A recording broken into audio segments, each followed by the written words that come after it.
esto es lo que nos va a ayudar a construir de aquí en más.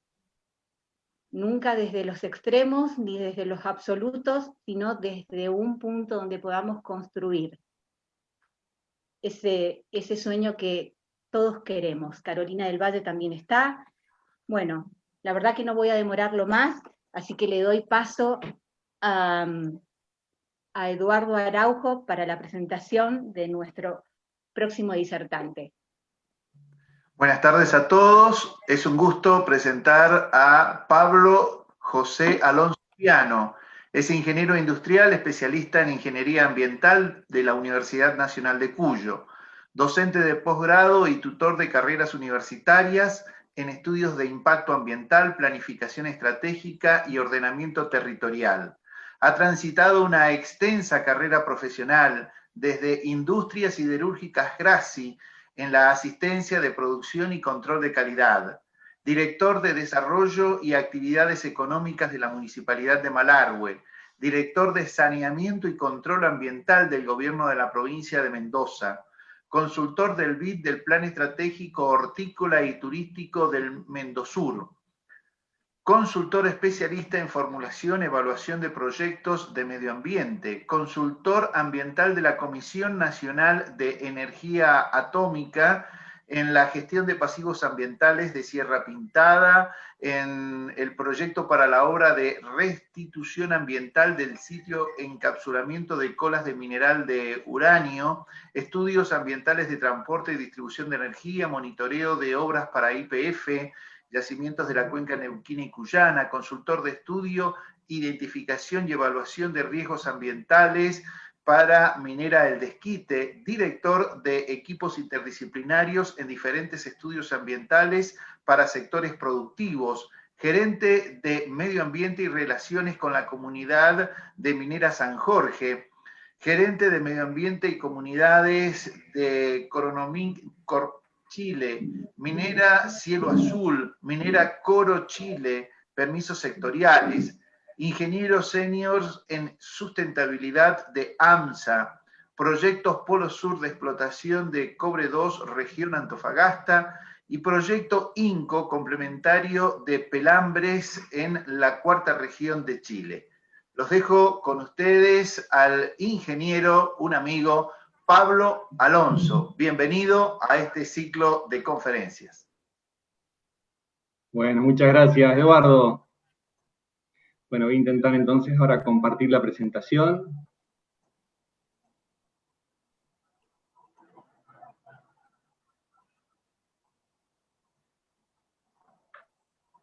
A ver si se ve.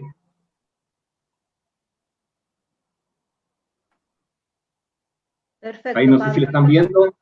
Sí, Pablo. Bueno, antes que nada quiero agradecer al grupo del PRO Malargüe en este ciclo de conversatorio de minería, el haberme invitado, el ser parte. Me sumé hace unas charlas atrás, pero por lo que comentó Jimena recién, son muchas las que se hacen. Así que con muchísimo gusto hacer la presentación de hoy, que tiene que ver más que todo con las experiencias que tengo acá en Chile, el seguimiento que se hace acá en Chile de todo lo que son los proyectos en sus etapas de evaluación ambiental, la participación ciudadana y por otro lado también lo que tiene que ver con comparaciones con lo que especialmente tenemos en Mendoza. Antes del inicio, y ya que estamos en las experiencias que uno tiene acá, nosotros en AMSA, que es donde yo me desarrollo profesionalmente ahora como ingeniero en sustentabilidad, cada reunión en donde se juntan un grupo de personas se inicia con un minuto de seguridad y ambiente. Y este es un tema que es bastante interesante como para tratar de replicarlo porque realmente es muy interesante. El minuto que yo he elegido para hoy es hablar del tema de la pandemia por la cual estamos transitando, los efectos que tiene y en especial orientado hacia la calidad de aire acá en Chile. El hecho de que se haya restringido el tema de la circulación ha hecho que mejoraran todos los índices de calidad de aire, pero por otro lado aumentó también la accidentología, especialmente en ciclistas y demás, como para temas para discutir y demás. No lo vamos a hacer ahora, pero generalmente se incorpora como para el análisis. Y el otro tema es el tema de la generación de residuos que se genera en estas etapas, con la cantidad de envíos que se hacen con compras online y demás, temas como para analizar. Quería hacer ese minuto y arrancamos entonces con la presentación.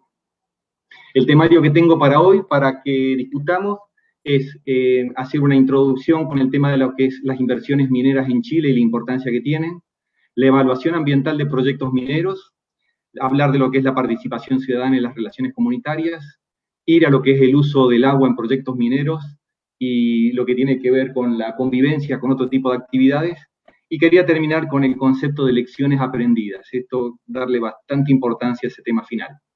Si vamos a las inversiones en Chile, lo que yo acá les quiero mostrar es esta proyección que hay desde el 2020 al 2029, para que ustedes se den una idea, el valor que aparece ahí, 74.000 millones de dólares en todo ese tiempo.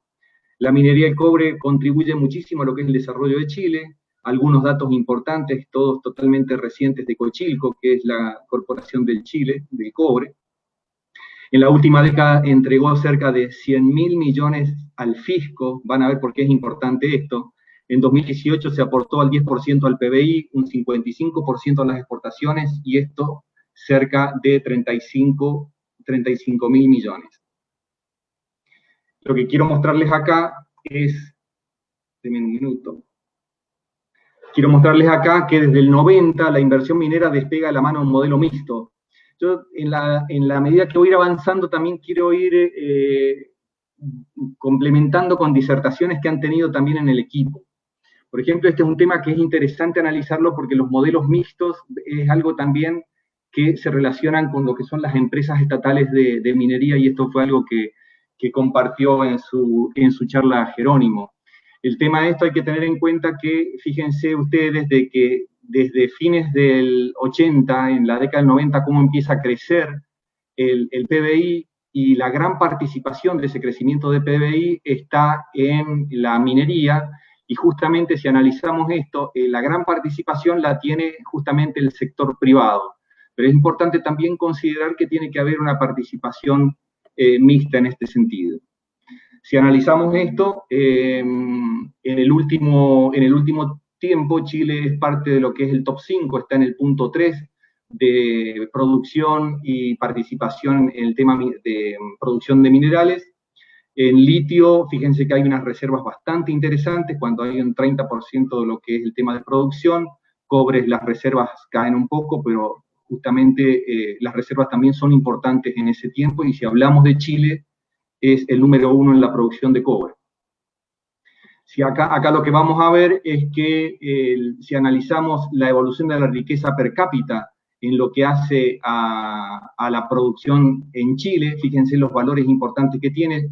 Uruguay está por sobre, pero la población también tiene que ver en esto. Y por otro lado, acá hay un tema de que el producto per cápita en Chile tiene un valor que es bastante grande respecto al resto del mundo. ¿Por qué quería llegar a esto como interesante? Porque la producción que tiene que ver, la minería genera el 10% del PBI, como recién lo vimos en las láminas anteriores, el 23% de la inversión anual, un efecto multiplicador que es importante, el 6% de los ingresos fiscales, acá también es importante considerar esto, el 54% de las exportaciones, y a esto quería llegar, que es el principal contribuyente al Fondo de Estabilización Económica Social. Chile lo que tiene es un fondo cíclico. Este Fondo de Estabilización Económico-Social es el que ha permitido levantarse después de los grandes efectos y problemas que ha tenido aluvionales, por ejemplo, en el 2015, donde prácticamente los aluviones se llevaron los pueblos en zonas de Diego de Almagro, que están en la tercera región de Atacama. Ahora mismo, con el tema de la pandemia, los efectos que se han tenido con el tema de los sismos y demás. O sea que siempre se tiene un fondo importante para utilizarlo socialmente en estos casos. Por ejemplo, en el tema de pandemia, así como en Argentina están los fondos de ayuda social, acá la ayuda social la tienen todos los sectores más bajos y los sectores medios. los sectores medios han tenido apoyo también con respecto a temas como, por ejemplo, aquella persona que tuvo una merma en sus ingresos ha podido tener subsidios como para poder pagar el alquiler de los departamentos en donde se vive y demás. Ya que con esta primera parte de la inversión a lo que quería llegar, que la minería puede ayudar muchísimo a poder tener fondos que se utilicen para temas de emergencias. Respecto a la política ambiental de Chile, acá quiero también hacer una comparación con, por ejemplo, la política ambiental de Mendoza, que está sustentada justamente en la participación y en la prevención. Acá los pilares de lo que son la política ambiental de Chile es el gradualismo. Este es un tema interesante a considerar, como la aplicación de todos los tópicos y políticas ambientales sean graduales, la prevención, la eficiencia, el concepto de que el contamina paga, la responsabilidad y la participación ciudadana. Otro de los temas que tiene la minería es el tema de la minería y diversidad. Esto lo saqué justamente de la empresa en la que hoy estoy, que es Antofagasta Minerals, en la cual 70 personas declaran tener algún tipo de discapacidad y están ubicados y trabajando en distintos lugares de lo que es la actividad minera, tanto en faena como en administración urbana en los lugares. En cuanto a la participación de la mujer, cuando escuchábamos a Marita en la charla anterior, que se hablaba prácticamente de un 8%, el 8% es justamente el valor que tiene Chile, se quiere subir bastante ese valor en los próximos años, y Antofagasta Minerals está justamente en un casi 10%. Y por otro lado, personas de 27 nacionalidades trabajan en Antofagasta. Acá tienen un argentino que está en Chile trabajando justamente en Antofagasta, y le encantaría a este argentino poder estar trabajando en minería en su país, en Mendoza especialmente. Con respecto al tema de la mujer en Chile, acá hay unos datos que son interesantes de destacar: el documento de Mujer y Minería del 2018 y 2020, de buenas prácticas de género para el sector, que se generó en el ámbito del Consejo de Minería. El 9,4% de las mujeres que participan en la industria están en cargos de toma de decisión, decisiones, gerencias, subgerencias, superintendencias y jefaturas. El perfil con mayor participación femenina es la de geólogo, esto es para vos, Marita. Con un 20%, eso es uno de los pocos, se acerca a una tasa de participación femenina de otros países del sector. La industria minera, la participación laboral de la mujer en la minería actualmente es del 8,1%, que es lo que comenté recién. El universo de mujeres en los distintos cargos de la industria se concentra predominantemente en 4 perfiles profesionales: 27% soporte administrativo, 26% operadoras, 19,5% analistas. Hay un nombre de una persona, María Angélica Rodríguez, la primera mujer contratada como mecánico de Chuquicamata. Chuquicamata es una importante actividad minera de cobre que se encuentra en Calama, que es el norte de Chile, allá en Antofagasta. Fue escogida como la mujer destacada minera en 2018. En agosto de 2015 nació Women and Mining en Chile, que es una ONG que busca promover y apoyar el desarrollo de la mujer en la industria minera. Acá otros datos que hacen también a la importancia de la mujer en la minería, y especialmente que también tienen que ver con el Consejo Minero y con la actividad que se desarrolla en este sector. Lo que vamos a ver ahora, en el marco de lo que es la política ambiental minera de Chile, vamos a ver qué administración tiene para llevar adelante esa política. El Ministerio de Medio Ambiente, que lleva adelante las políticas, planes, programas en la materia ambiental, es donde se encuentra el SEA, que es el Servicio de Evaluaciones Ambientales. El Servicio de Evaluaciones Ambientales, que es el que acá desarrolla lo que es la política de regulación de proyectos, es donde ingresan todos los proyectos a través de lo que es el sistema de evaluación ambiental. Y por otro lado, esto lo que es el SEA y lo que es el SEIA, sería más o menos como en Mendoza para la minería lo que es la Dirección de Control Ambiental en conjunto con la Dirección de Minería, que son los que aplican de alguna forma el decreto 820. La SMA tiene el poder de fiscalización, que también lo tendrían los dos. Para cualquier tipo de proyecto en Mendoza siempre se hace el procedimiento de evaluación de impacto ambiental a través de la Dirección de Ordenamiento de Desarrollo Ambiental. En cambio, en este caso, todo se desarrolla a través del Servicio de Evaluaciones Ambientales. Y por otro lado, aparece cuando aparecen de estas fiscalizaciones cuando se fiscaliza y se hacen los controles y aparecen desviaciones, aparecen posibilidades de sanciones. O sea, primero hay todo un procedimiento en el cual se tiene que hacer primero una evaluación de la desviación producida para después terminar en lo que se denomina un plan de adecuación. Si eso no se cumple, aparecen lo que son los tribunales ambientales que evalúan los procesos sancionatorios que pueden llegar incluso a la Corte Suprema. El sistema de evaluación de impacto ambiental que les comenté es en el cual entran los proyectos que ingresan se revisan de acuerdo a todo un aparato normativo que tiene la ley 19.300, que sería similar a nuestra ley 5961 y decreto 820, donde directamente los proyectos ingresan y cuando existe alguna duda de ingreso respecto a ese proyecto por tener condiciones de ser un proyecto o de muy bajo tamaño, se hace lo que se llama una consulta de pertinencia. Esto podríamos llegar a hacer como un análisis de comparación como si fuera un aviso de proyecto, pero el aviso de proyecto también tiene un proceso que es similar a lo que es el proyecto que ingresa al sistema de evaluación de impacto ambiental. La consulta de pertinencia, cuando se presenta, tiene una demora aproximadamente de un mes y medio, y a través de una resolución se establece de que el proyecto aplica, de que no ingresa al sistema o directamente tiene que ingresar al sistema. Una vez que ingresa al sistema, de acuerdo a un análisis que vamos a ver ahora, a través de 6 puntos que se analizan, puede ser una DIA, que es una declaración de impacto ambiental, lo que se ingresa. Fíjense que el concepto de DIA que se tiene acá en Chile es diferente del concepto que allá tenemos. La DIA allá es prácticamente la resolución que se obtiene al final de todo el proceso.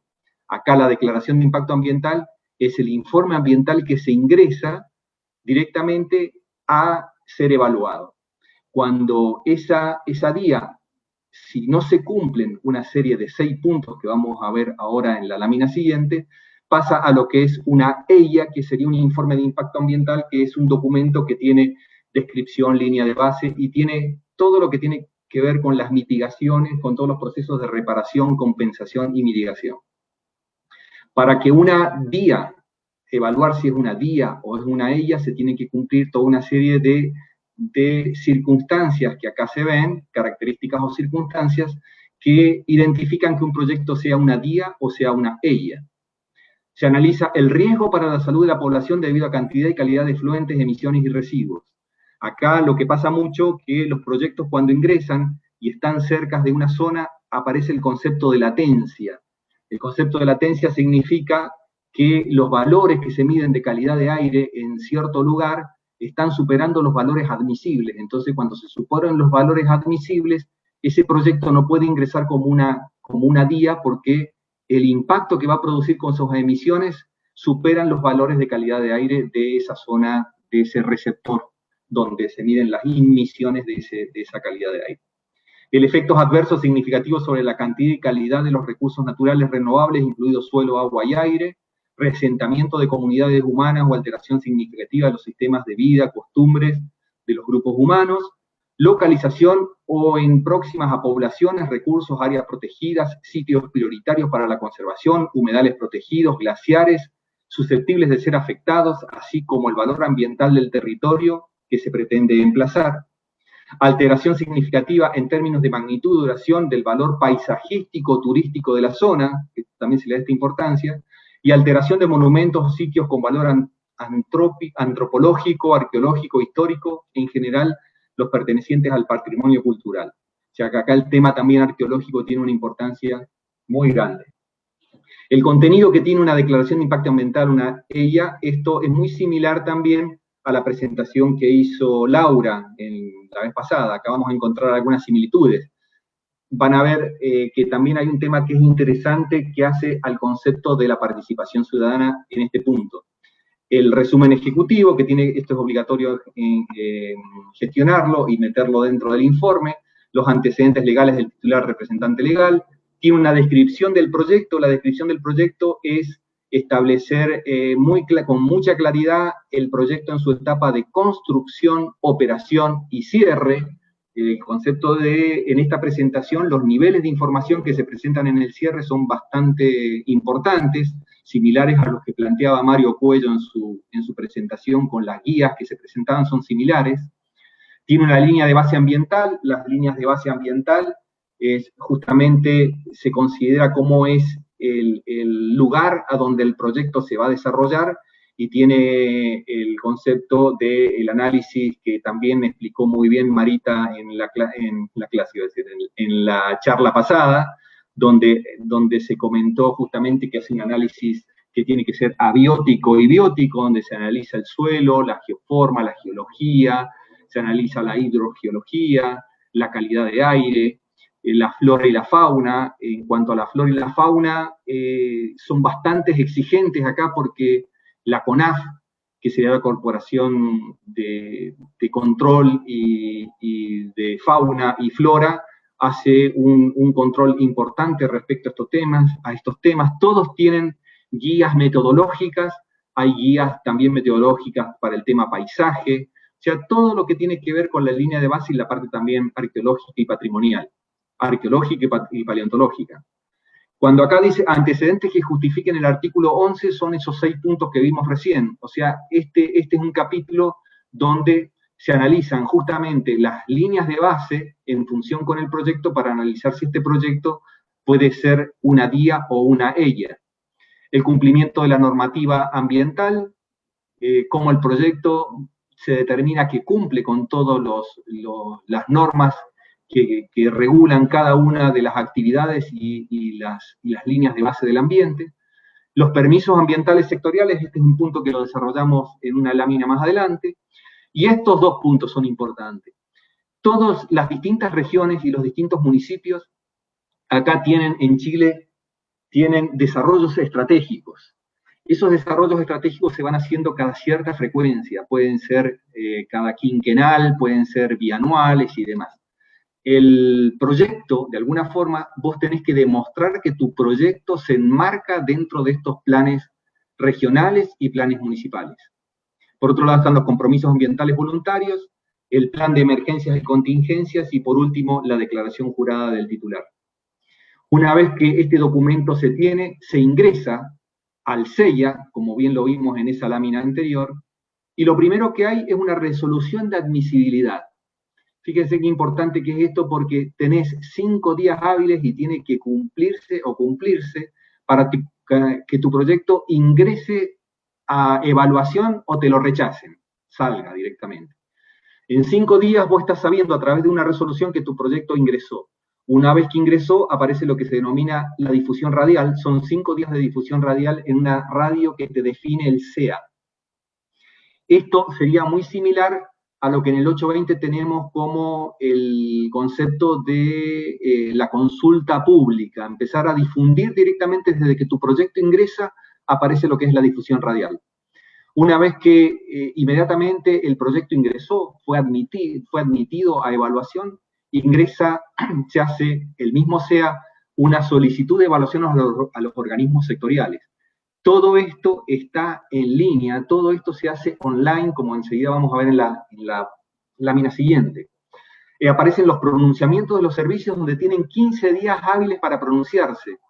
Entonces después viene la solicitud de reunión para aclaración de algunos puntos, que puede llegar a ser el SEA, donde el titular del proyecto va con su equipo consultor, con sus ingenieros que desarrollaron la descripción del proyecto, y se aclaran situaciones.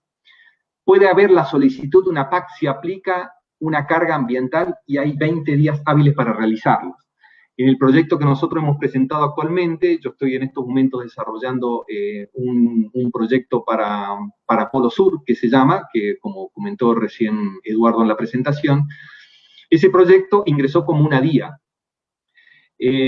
Pero la ley establece que si al menos 10 personas físicas o 2 personas jurídicas solicitan que exista una PAC, el SEA establece que se inicie una PAC.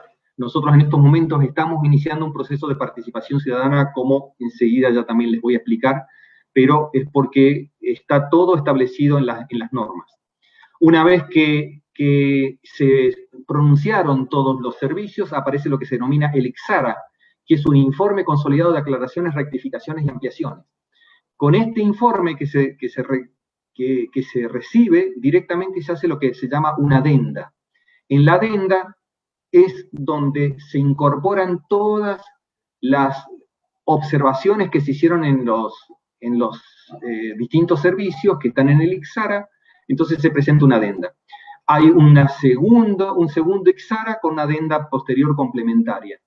Los proyectos tienen solamente hasta 2 adendas. Si en la segunda adenda complementaria no se puede llegar a salvar las observaciones, las ampliaciones, las rectificaciones y demás que se establece el SEA, el proyecto directamente se rechaza. Entonces aparece al final un informe consolidado de evaluación, y ese informe consolidado de evaluación se evalúa a través de una comisión. Fíjense que en la medida que vamos avanzando las similitudes que tenemos con el 820, porque la comisión de evaluación sería de alguna forma el CEIAM.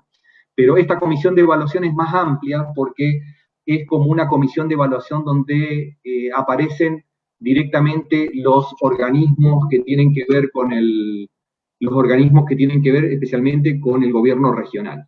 Y por último, la RCA. La RCA es la similitud con la DIA. La RCA significa Resolución de Calificación Ambiental, que justamente te califica favorablemente tu proyecto. Los tiempos, desde que ingresó un proyecto a admisibilidad hasta que se obtiene la resolución de calificación ambiental, pueden tener un mínimo de 6 meses o máximo de 9 meses. A veces puede llegar a durar hasta cerca de un año, pero nunca menos de eso. Muy lejos de los 37 meses que tuvo San Jorge. Acá, por ejemplo, tenés la evaluación ambiental del proyecto, aparece en una página que si ustedes se meten en sea.cl y se meten en esta parte que aparece acá, buscan el nombre del proyecto, la región, el sector al que pertenece, si es una EIA o una DIA, y encuentran el proyecto y les aparece el proyecto en línea en qué estatus está. O sea que uno puede estar haciendo el seguimiento desde cualquier lugar de un proyecto cualquiera para ver en qué condiciones se encuentra. Cuando vos pinchás acá esto que dice Declaración de Impacto Ambiental, te aparece la Declaración de Impacto Ambiental, te aparece una síntesis que aparece en lo que es el sistema geográfico que tiene Chile. Entonces, dentro de esta página vos podés meterte en cualquier lugar y te aparecen todas las RCA que tienen todos los proyectos y te aparecen directamente todos los datos que tienen que ver con la flora y la fauna, los estudios de flora y fauna, los estudios de paisaje, los estudios arqueológicos. Y acá en esta DIA, vos cuando pinchás la DIA directamente e ingresás, tenés todos los datos de esa DIA con todos los anexos. Y si te metes en los pronunciamientos, vas viendo qué dijo cada uno de todos los pronunciamientos. Una vez que se obtiene la RCA, lo que hay que hacer es los permisos sectoriales. Vos no podés construir, no empezás tu construcción de proyectos si no tenés permisos sectoriales aprobados. ¿Qué es un permiso sectorial? Que cuando vos tenés RCA, directamente ingresás al Cernagiomín, que sería lo mismo que ingresar a la Dirección de Minería, y metés tu método de explotación. El método de explotación es cómo vas a hacer la explotación de tus rasgos. Todos los datos que se ingresan tienen que ver con la seguridad minera, o sea que son todos datos que tienen que ver con los taludes, tienen todos los datos con las operaciones unitarias, datos que tienen que ver con la cantidad de explosivos, cualquier cantidad de información que vos ya la tenías de alguna forma presentada en la RCA otorgada, en la DIA lo tenías presentada en la descripción del proyecto. Para la planta de procesos lo mismo, si vos tenés una planta de concentración, una planta de lixiviación, una planta de transporte, planta de chancado, lo que sea, se presenta en lo que es planta de proceso. Y por otro lado, apilamientos. Se presentan por partes y apartes, no se presenta como un todo, el método de explotación, planta de procesos y apilamientos, Si estamos hablando, por ejemplo, si hacemos la comparación de San Jorge y digamos que San Jorge obtuvo su declaración de impacto ambiental, lo que tendría que hacer, si hiciéramos esta similitud, se tendría que meter cómo se va a explotar el Rajo, cómo va a ser la planta concentradora desde el momento que se ingresa la primer roca al ciclo de conminución o de chancado hasta que sale el concentrado en camiones.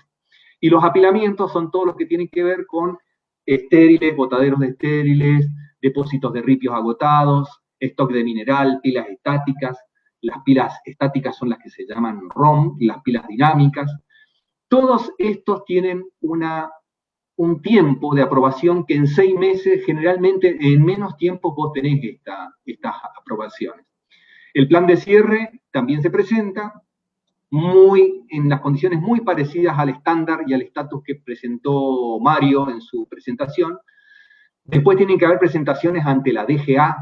La DGA es la Dirección General de Aguas, muy parecida en su estructura al Departamento General de Irrigación, en nuestro caso, y se presentan todos lo que son los canales de contorno. El canal de contorno son canales que se colocan para tratar de que las aguas de contacto no lleguen a las instalaciones y, por otro lado, para preservar las instalaciones de todo lo que son avenidas aluvionales y demás que pueden haber. Y los atraviesos de quebradas, cuando un camino minero pasa por alguna quebrada, se tienen que elaborar estos informes que tienen que ver con una modificación o con un desvío de cauce, que son estos dos casos. Se llaman, en este caso, cauces, son cauces secos, cauces aluvionales, que tienen que desviarse o tienen que intervenirse, por eso es que se hace este permiso. Y por otro lado, otros de los permisos que se denominan críticos, son críticos porque son necesarios antes de la construcción de la faena, porque son complicados en su formulación, especialmente estos que acá estamos viendo del Cernagiomín, y son complicados en su tramitación. Acá nos agarramos la cabeza porque decimos complicado en su tramitación, porque estamos hablando que en 6 meses vos tenés el permiso, que en 4 meses vos tenés el permiso, y generalmente sabemos lo que se tardan los permisos allá. Los permisos sectoriales no críticos, por ejemplo, para un proyecto normal, son entre cerca de 100 permisos. Tienen que ver con los permisos de construcción que metés en la municipalidad, permisos de electrificación, permisos de saneamiento, que también hay un Ceremi Salud acá en Chile donde se ingresan todos los proyectos que tienen que ver con plantas de tratamiento de aguas servidas, o faenas, en los barrios cívicos de faenas tienen comedores, entonces todo eso tiene que pasar, los campamentos, todo tiene que pasar por ese tipo de permisos. Acá lo que quiero mostrarles es que la planificación de un proyecto minero no se hace justamente de un día para el otro como podría llegar a pensarse en un proyecto agrícola. Especialmente acá tenemos desde la última parte de exploración hasta que se empieza a construir con un pre-stripping. Fíjese que estamos hablando de que este es justamente un proyecto en el que yo estoy trabajando, estamos pensando el pre-stripping para el segundo Q, o sea, estamos empezando con el pre-stripping en junio, del 2023, y hoy en día estamos tratando de obtener en julio del 2021, obtener la declaración de impacto ambiental allá en Argentina, en Mendoza, y la RCA, Resolución de Calificación Ambiental. A todo esto se sigue trabajando con todo lo que es la ingeniería de prefactibilidad, avanzando en todo eso. Hoy en día se está avanzando con todo lo que es la ingeniería de factibilidad, todo lo que es la parte de factibilidad.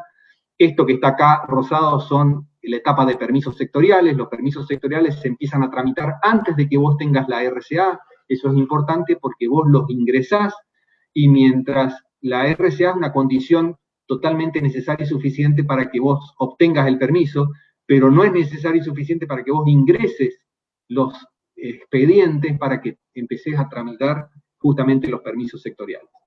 En realidad, lo que acá estamos viendo es que necesitamos tener una RCA y a la vez necesitamos tener permisos sectoriales para poder obtener, recién empezar a construir.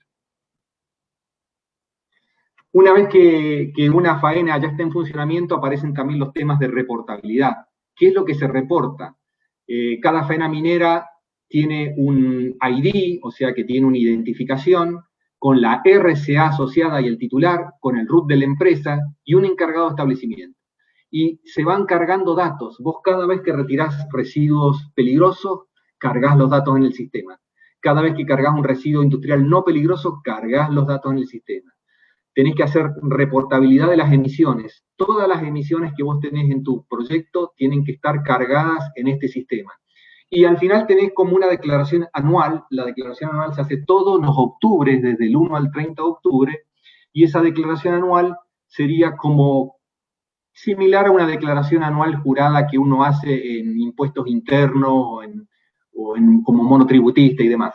Por lo que acá haces en esa declaración anual jurada, cargas todos los datos que tuviste a lo largo de todo el año anterior en cuanto a retiro de residuos, en cuanto a cantidades, todo eso, esos son formularios que están muy bien armados y directamente hay que ir a la reportabilidad en el sistema, ir cargándolos, y eso va a un informe final que junta los datos de todas las empresas mineras, todas las faenas mineras de Chile, y se hace el reporte anual de este tipo de, con lo que ahí dice el informe anual. Con esta primera parte lo que les quería comentar es justamente cómo es el sistema, y también para que ustedes también vayan haciéndose una idea de que yo mientras armaba todo esto y recordaba y pensaba, tenemos suficiente administración y legislación en Mendoza como para como para llevar adelante todos estos procesos. Todo esto se podrán hacer pequeños ajustes y demás cuando se dice que no hay legislación o cuando no estamos preparados. Estamos pero totalmente preparados para esto, simplemente lo que hay que tener es tratar de poder en algún momento poder arrancar con este tema. Lo que ahora empiezo a hablar es el tema de lo que tiene que ver con la participación ciudadana. Para hablar de participación ciudadana, lo que primero tenemos que tener es la necesidad de informar sobre el uso de los minerales. O sea, tenemos que estar totalmente convencidos y tenemos que, esto ni me quiero detener porque también ya se habló muchísimo, pero tenemos que fortalecer justamente este tema. Marita en la última charla hizo también mención sobre este tema. Acá esta lámina es una lámina del cobre con todos los usos que puede llegar a tener en energía, en salud, en transmisión, en cualquier cantidad hasta en instrumentos musicales como ustedes ven ahí. Otro tema importante para la participación ciudadana es la necesidad de confiar en instituciones y profesionales. Esta es una lámina que yo, por ejemplo, la saqué de la presentación que hicimos para la audiencia pública de San Jorge, ante 3.000 personas que hubieron ese día, que arrancamos a las 9 de la mañana y terminamos a las 11 de la noche, y donde gran cantidad de la gente que se encontraba en ese lugar se oponía justamente a la actividad y la mayoría posiblemente sin conocer justamente ni de la actividad y de estos temas que estamos hablando. Pero lo que tratábamos de mostrarles ahí, en esa oportunidad, que para el proyecto San Jorge en su momento fueron 25 instituciones que estuvieron relacionadas con el proyecto, que lo estuvieron evaluando, y más de 150 profesionales.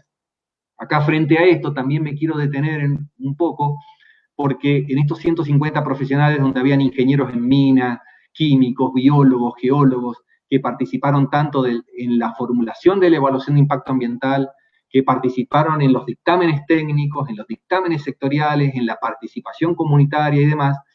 Esto es de alguna forma los que de alguna forma evaluaron el proyecto y que llegaron a la conclusión de que era un proyecto totalmente factible y que se podía realizar en un marco de control y demás. Pero a su vez también hay una muy gran cantidad, mucho más que estos 150 profesionales, que son los que posiblemente se han expedido con documentos y demás en varias universidades del país, donde determinan que la actividad minera, los perjuicios que tiene hacia la contaminación y los perjuicios también sociales que tiene. Entonces, justamente esto también nos llama a generar debates en este sentido. La participación ciudadana acá en Chile se determina a través de la PAC, que acá aparece. En una EIA, todos los proyectos que tienen EIA tienen que tenerlo, y los que tienen DIA, como es el proyecto que yo les comenté, en el cual yo estoy trabajando, que es una declaración de impacto ambiental, lo puede solicitar la comunidad a través de 10 personas naturales o a través de 2 organizaciones. Fue lo que pasó ahora. Nosotros hemos entrado el día de ayer con una participación ciudadana, y en 20 días nuestra participación ciudadana terminaría 20 días hábiles que terminan el 1 de diciembre. ¿Qué se hace? ¿Qué tiene la participación ciudadana? Sería muy similar a lo que es una consulta pública. hay que hacer una presentación, hay que mostrar un video de tipo virtual por temas de COVID y de pandemia, hay que dejar información en el municipio, como en su momento también se hizo allá con San Jorge, y se levantan todas las observaciones que se levanten en la participación ciudadana pasan a ser parte de lo que es el ICSARA, que es ese informe que yo les comentaba. Aparte de los pronunciamientos del servicio, vienen las observaciones que se hacen en la participación ciudadana.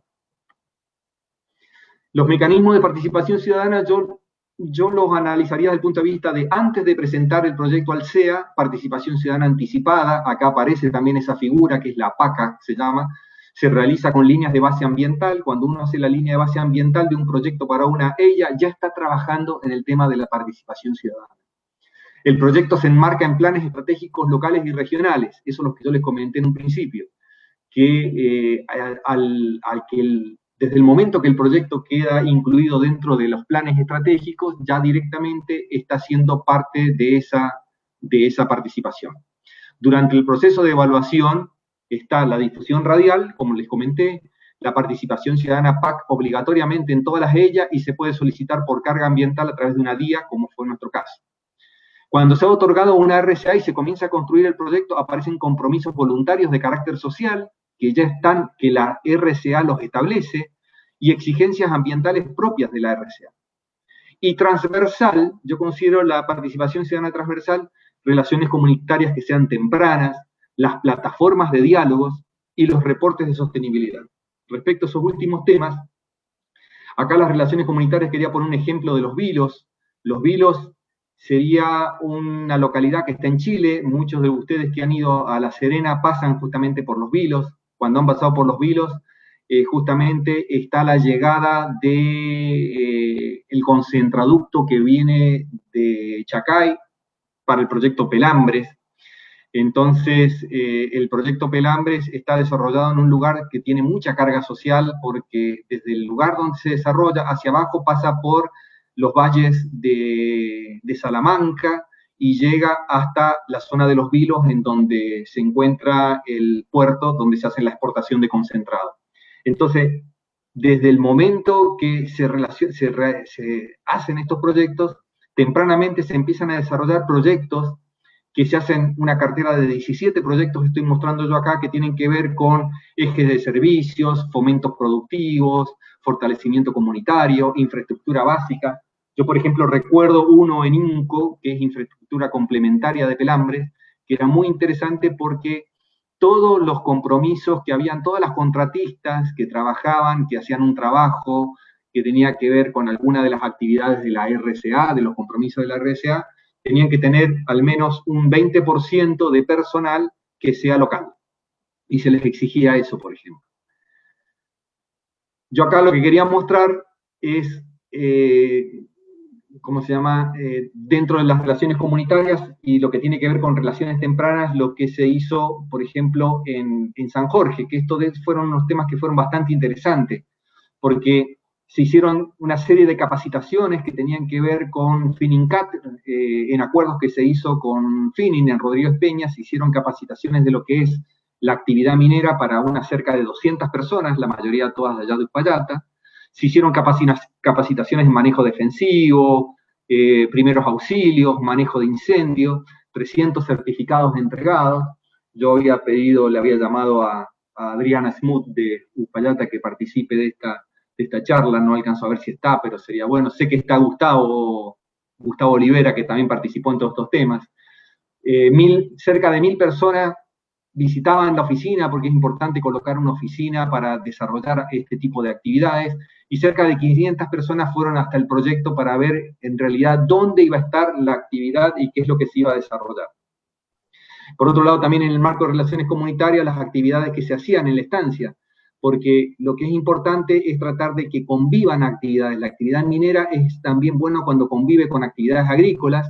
Por ejemplo, este proyecto de San Jorge, que es el que conozco y en el que estuve, toda esta zona que ustedes están viendo acá, había una estancia, la estancia Yalguaraz. En esa estancia Yalguaraz se estaba haciendo un desarrollo agrícola con un viñedo de unas 2 hectáreas, donde se estaban haciendo el tema de temas culturales, turísticos también que tenían que ver con esto. y por otro lado desarrollo, se quería implementar algún tipo de desarrollo caprino, el desarrollo agrícola con el tema vitivinícola que les comenté, el desarrollo de unas manzanas, que también había un cuadro de manzanas importantes, el desarrollo caprino y el desarrollo de pelo de llama. Todos estos proyectos que de alguna forma se estaban pensando eran justamente porque se podían desarrollar y podían convivir las distintas actividades. El otro tema también importante que tiene que ver con la participación son los reportes de sostenibilidad.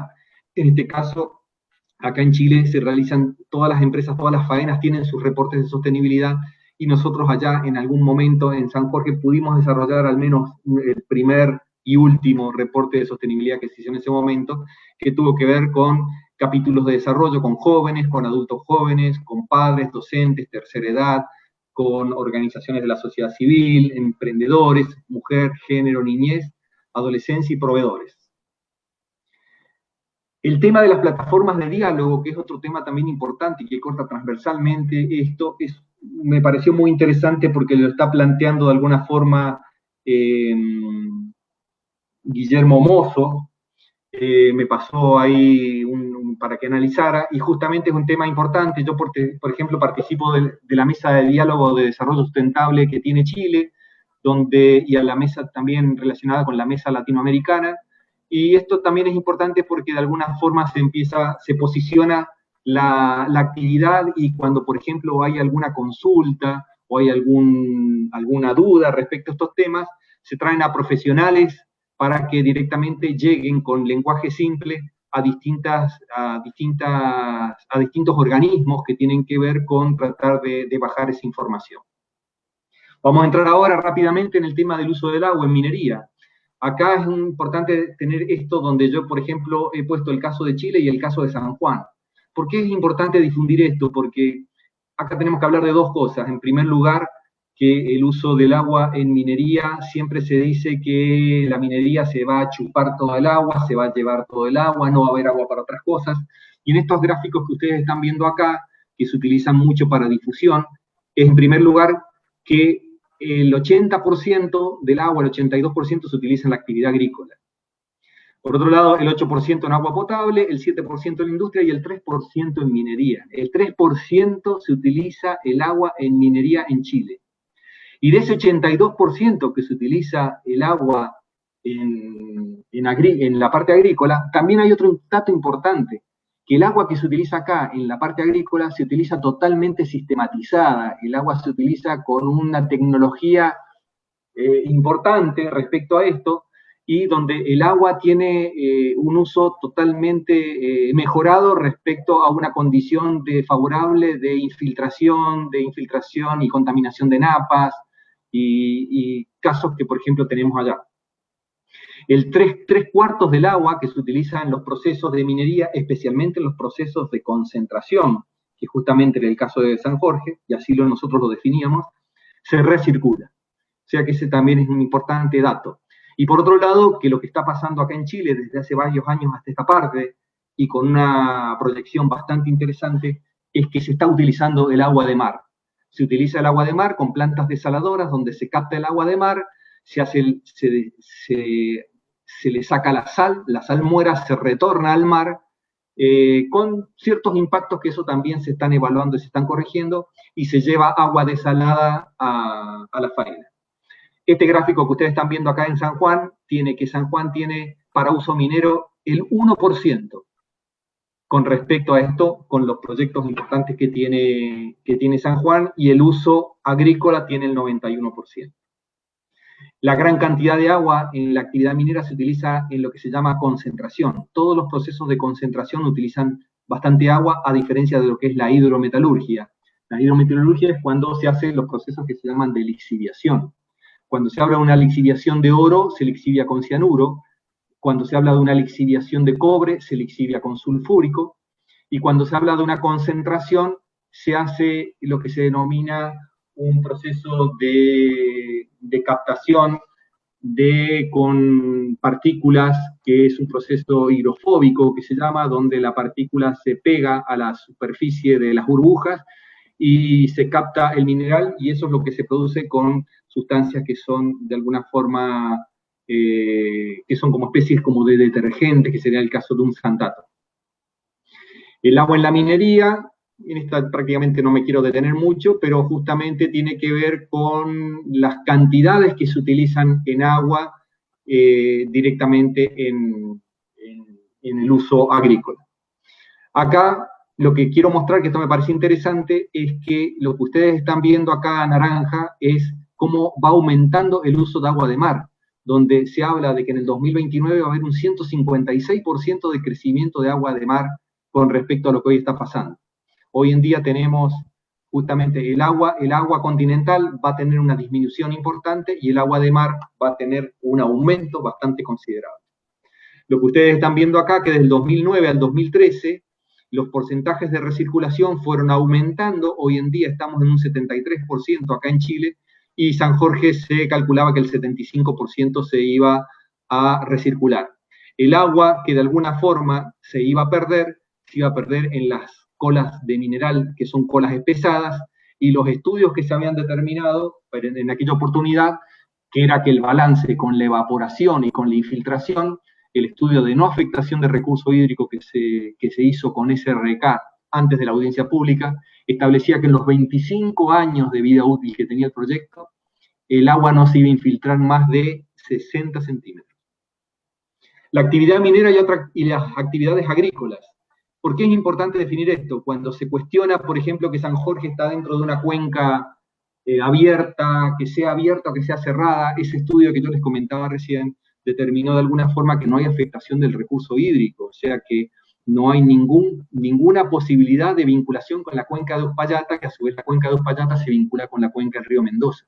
Pero más allá de eso, lo que acá les quiero llegar a mostrar es que todos estos proyectos que están acá se desarrollan en lugares donde aguas, ¿perdón?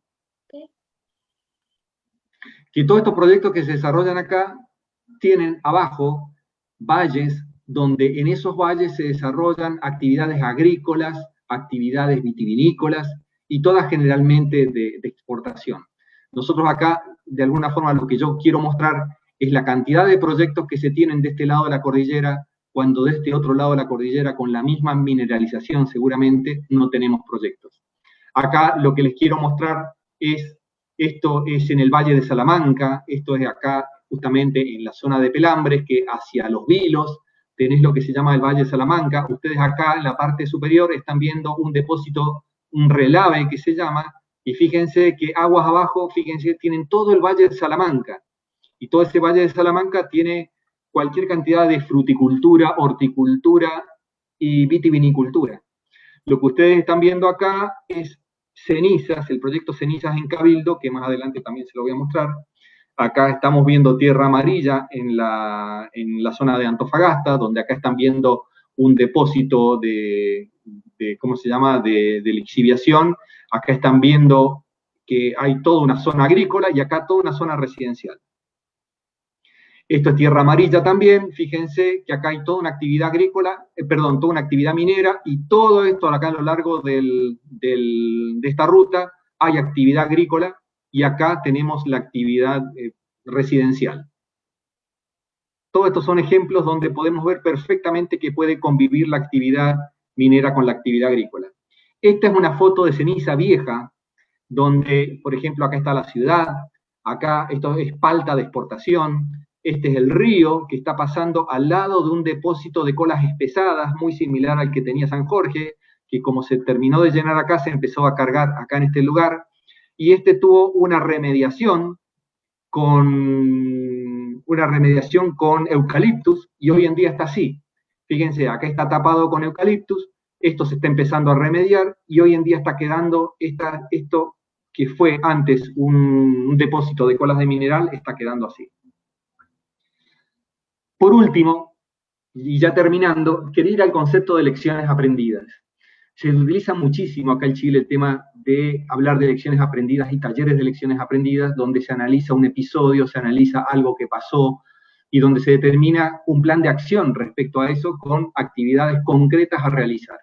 Se realiza a nivel político, en las distintas cámaras, se realiza en las distintas áreas del Ejecutivo, y nosotros constantemente estamos realizando estas actividades en la empresa. Entonces yo quería ir a este tema, a este concepto de lecciones aprendidas, para que analicemos que las acciones de información y comunicación se refuerzan cuando muchas veces el conflicto estalla. Tenemos que justamente ver cómo podemos ver ese tema. La comunicación a veces es inoportuna, la información a veces es inapropiada. La ley 7722, que surgió en el 2006, tuvo su ley en el 9209, en el 2020, que duró muy poco porque se derogó. El liderazgo que tiene que haber en las decisiones. Entonces, cuando analizamos todos estos temas, nos preguntamos qué pasó, por qué llegamos a esto, qué estamos haciendo para cambiar este escenario, y acá viene el análisis de las lecciones aprendidas. Yo felicito a este equipo que el hecho de estar haciendo todos los viernes estas discusiones, porque es parte de justamente este plan de acción. En estas lecciones aprendidas del conversatorio de Malargüe, yo, por ejemplo, rescato en Raúl, por ejemplo, cuando habla del armado de un plan a largo plazo, de Guillermo Mozo y Gustavo Cairo, que hablen de apertura, que Verónica González hable de la difusión de la actividad minera, que Joaquín y Mario Chaver hablen del potencial geológico minero de Mendoza, que eso es importantísimo saberlo, que Emilio Guiñazú haya hablado de todo lo que tiene que ver el diálogo y las mesas de trabajo minero, con la importancia que esto tiene que ver para tratar de posicionar la actividad, que Alberto Rubio hable de la historia de la minería en Mendoza, que Mario Hernández el ciclo del agua y sus usos, comparaciones, como recién estuvimos viendo, que Janet Romero y Norberto Mercado, como técnicos mineros, hablen de sus experiencias, lo que podríamos llegar a hacer con todos los que estamos repartidos en distintos lugares, para que hablemos de nuestras experiencias en una mesa donde posiblemente haya gente que tome decisión. Martín Carotti, que es especialista en tratar de desmitificar los temas y de ponerlo a discutir en cualquier mesa, con cualquier grupo que tenga, ¿cómo se llama?, ecoterrorismo con los temas mineros, justamente la batería de temas que él tiene justamente para defender en estos temas. Laureano Manso en la articulación pública y privada, Jerónimo, como recién estuvimos viendo, el hablar de las empresas estatal, la posibilidad de su desarrollo mixto, Mario cuando habló de los antecedentes y las guías de las sierras de mina, José Gallardo y Guillermo Mendoza, yo resalto en esto cuando hizo hablar a uno de los chicos que participó y habló de las emociones, cuántas veces las emociones posiblemente puedan llegar a caer un proyecto que es importante para el crecimiento y el desarrollo de un lugar, y la participación temprana. Si bien acá no participó, pero lo sumé a Héctor Laplace, porque Héctor dijo algo que fue muy importante cuando habló del liderazgo político del conflicto. Es importante que todo esto lo manejemos en gente que tenga que tomar decisiones.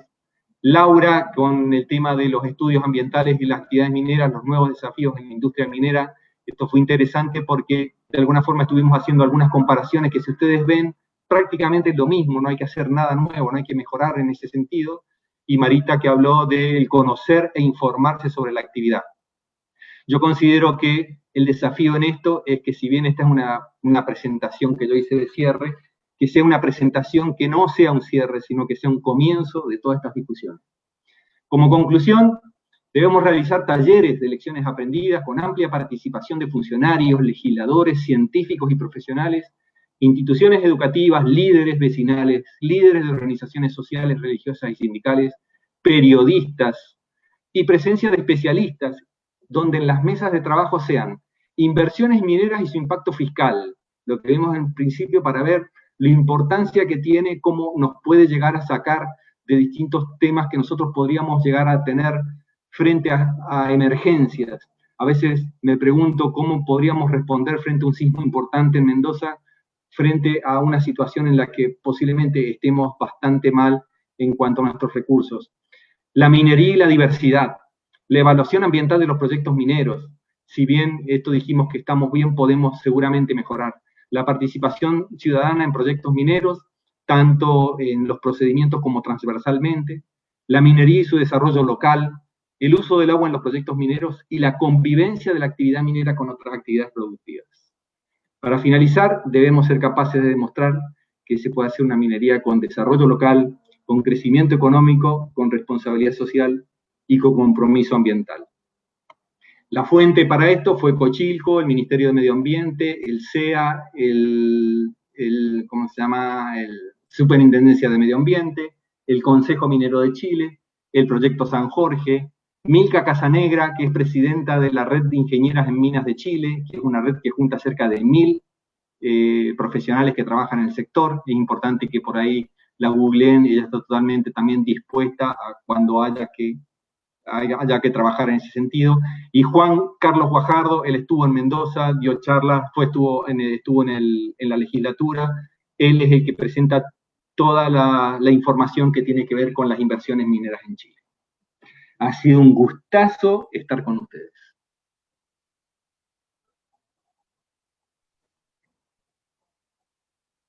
Bueno, muchas gracias, Pablo. Excelente, muy claro y elocuente tu disertación, y de hecho veo manitos que están aplaudiendo.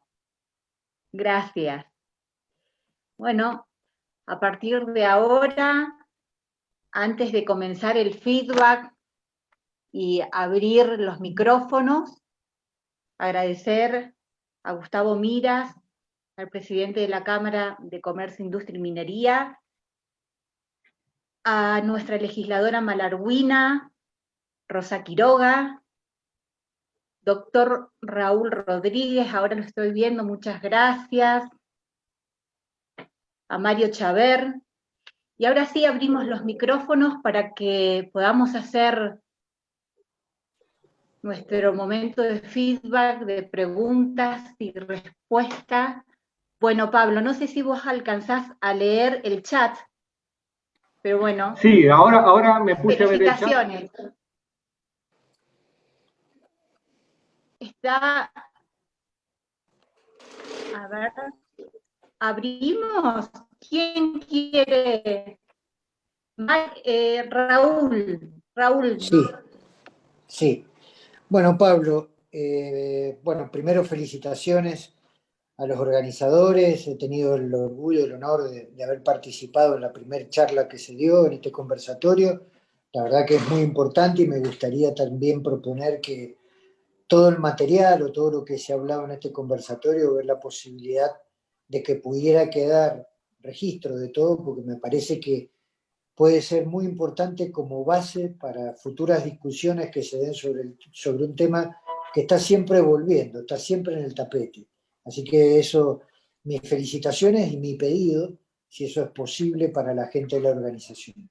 Y con respecto a Pablo, te felicito, hemos trabajado juntos, nos conocemos de hace muchos años, he tenido el gusto de compartir con vos el equipo de trabajo de San Jorge, hemos vivido estas sin razones, como puse un poco ahí en el chat, la cuestión minera en Mendoza lamentablemente no pasa por temas netamente técnicos, sino que pasan por cuestiones ideológicas, políticas y ahora hasta sentimentales, por lo que es muy difícil bajar a tierra todos estos datos tan buenos que vos has ofrendado hoy a todos los que estamos acá. La verdad que uno un poco se indigna, le da una sana envidia ver el proyecto Cenizas, cómo se puede mitigar los impactos ambientales, cómo puede convivir la minería con las otras actividades y con el medio ambiente, y acá en Mendoza o en Argentina, que vamos siempre 40, 50 años atrás en todas las discusiones, en todos los temas, todavía seguimos pensando que si hay minería no va a haber agua, que si hay minería se va a contaminar el ambiente, que va a salir fuego por las canillas. Es decir, estamos en un estado prehistórico. Y bueno, así nos va también con todos los temas, ¿no? Pero yo quería hacerte una pregunta, Pablo, si es posible que vos me la contestes. En realidad dos preguntas, si puedo excederme, para no volver a pedir la palabra. La primera pregunta, Pablo, quería saber cuál era tu opinión sobre la decisión de Chile de no ratificar el acuerdo de Escazú, recientemente ratificado por México como el país número 11, por lo tanto es un acuerdo que entra en vigencia ahora. Argentina, obviamente, que es uno de los que sí ratificó Escazú. La primera pregunta es esa, ¿qué nos podés decir de por qué Chile? Yo creo que está muy vinculado al tema minero, por eso te lo pregunto. ¿cuáles fueron las razones que vos ves de que Chile rechazó, habiendo sido uno de los dos que propulsaron el acuerdo de Escazú, fue Chile y Costa Rica? ¿Por qué crees que Chile lo rechaza? Primera pregunta que te quería hacer, Pablito. Y la segunda es, ¿cómo ves la resolución que se tomó en Chile con respecto a Pascua Lama y la decisión de la justicia chilena paralizando ese tan importante proyecto que también tenía su anclaje acá en Argentina? Así que bueno, mis felicitaciones, mi propuesta y mis dos preguntas. Raúl, mira, la primera pregunta, perdóname mi ignorancia, no conocía ese acuerdo, ese proyecto, posiblemente, no sé, he estado muy metido, no conocía eso. Perdón. Respecto a la segunda, Pascua Lama, mira, lo que hace la Superintendencia de Medio Ambiente da todas las posibilidades y demás, pero es terriblemente exigente. No conozco bien cómo ha sido el tema, pero sí he tenido oportunidades por el proyecto que teníamos con Coro Mining y las inspecciones que tuvimos de la superintendencia. Si se ha llegado a esa situación es porque directamente las cosas se hicieron muy mal. Así que respecto a eso, porque también hay otros proyectos donde directamente se ha trabajado muy bien y si bien se han tenido las sanciones y demás, no se ha llegado a una condición de cierre. Cuando se llega a una condición de cierre es porque la gestión, de alguna forma, ha sido muy mala. Gracias, Pablo. Bueno, gracias. Después, en todo caso, mirate el tema Escazú, porque sí, creo que ha hecho dejé mucho ruido. Escazú, rápidamente, es un acuerdo que está firmado por 11 países y empieza a regir a partir de ayer, porque lo firmó México como el país 11, en donde establece varios pilares acerca de la participación ciudadana, el acceso a la justicia y la integración de las comunidades en toda evaluación de impacto ambiental, ¿no? Perfecto. Acá lo que está es el decreto 169 que tiene Chile. El decreto 169 era también generó una importante discusión, porque en los lugares donde hay actividad minera y hay comunidades indígenas, basándose en ese decreto, las comunidades indígenas querían ser parte del directorio de las empresas mineras. Así que imagínate hasta qué nivel, y estaban justamente con ese tema. Y bueno, mirá, el decreto 169 es de la Organización Internacional, porque es de la OIT. Claro, imagínate que nosotros acá en Argentina, vos lo sabés muy bien, tenemos la 25675 y tenemos el artículo 41 y 43 de la Constitución Nacional que ya incorpora todo esto. Pero sí. Una de las razones que da Chile, un poco lo comento para todos los amigos acá, una de las razones que da Chile justamente es por una cuestión de jurisdicción, porque permite que cualquier ciudadano pueda participar en la formulación de las evaluaciones de informe de impacto ambiental sin distinción de ciudadanía, ¿no? Porque toma a Latinoamérica como un solo lugar, claro, digamos. Entonces te puede permitir que un argentino vaya a Chile a oponerse a un proyecto en Chile y que tenga que tener participación, acceso gratuito a la justicia y formar parte de la participación ciudadana, aun cuando no sea nacional, ¿no? Entonces, claro, pero aunque sea nacional, nosotros también conocemos mucho, y eso también yo lo viví mucho también cuando tuve la oportunidad de participar en un estudio de riesgos en minera El Desquite en Esquel, que el tema es que los problemas que se dan es muchas veces no tanto con la gente local, sino con la gente que muchas veces viene desde otros lugares y empieza a movilizar la gente local. Y eso vos recordarás muy bien, lo vimos mucho en la audiencia pública, la cantidad de gente de afuera que había venido, no sé de dónde, que nada tenía que ver con los contratos. Así es, Pablito, muchas gracias, ¿eh? Sí. Gusto verte de nuevo. Gracias, igual. Raúl. Héctor Laplace, que ha levantado la mano, te escuchamos. Se escucha Pablo. Sí, ¿qué tal? Un gusto nuevamente estar con ustedes, espero me estén escuchando bien. Quería aprovechar, Pablo, que indudablemente su experiencia, su trayectoria lo ha llevado a trabajar mucho en minería en Chile. Y seguramente ustedes estarán ávidos por ahí de información de lo que tiene que ver en Mendoza, pero creo que hay un tema que nos atañe a ambos países. Nosotros tenemos una ley aquí en Argentina, creada en el 2010, la ley 26639, que es la referida a el tema de los glaciares, es decir, el mantenimiento de los glaciares. Aquí en Argentina, el IANIGLIA, que tiene toda una trayectoria, ha hecho todo un inventario en la zona cordillerana. Lo que pasa es que los legisladores, cuando le dieron tratamiento a esto a nivel legislativo aquí en Buenos Aires, se sumó el ambiente periglaciar, que vos sos un profesional de esto y lo vas a poder explicar mucho mejor que yo, y esto trajo lógicas consecuencias, que hay un vasto territorio cordillerano del lado argentino que no se va a poder desarrollar actividad industrial, no solamente minera, sino industrial. Tengo entendido, de acuerdo a lo que se escucha aquí, que en Chile están con la posibilidad concreta de darle tratamiento a una ley que es bastante similar a la 26639 de Argentina, y que esto trae bastantes dolores de cabeza a los inversores. ¿Me podés comentar un poquito, si es que lo conoces, y te pido disculpas si no, en qué estado se encuentra eso y de alguna manera cómo nos puede ayudar el tratamiento o no de lo que se está haciendo del otro lado de la cordillera? Gracias por la presentación y te felicito realmente. Me interesa muchísimo que las cosas que ustedes dicen, los verdaderos profesionales, le lleguen a la gente, que siempre es lo que le pregono a las chicas y los chicos que tan amablemente nos invitan todos estos viernes para poder compartir con ustedes. Gracias y felicitaciones, Pablo.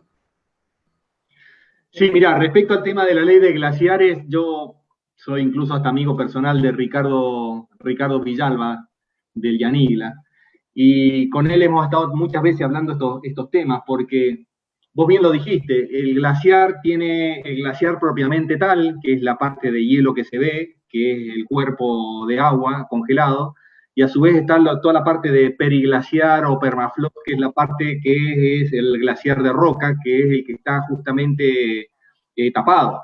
Entonces, el gran tema que siempre se ha tenido es dónde está el límite. ¿Dónde está el límite de esa parte, de ese glaciar cerrado? Porque hasta dónde uno puede llegar a determinar que el límite que tiene el glaciar. Si el glaciar fuera solamente la parte de hielo, es muy fácil determinarlo.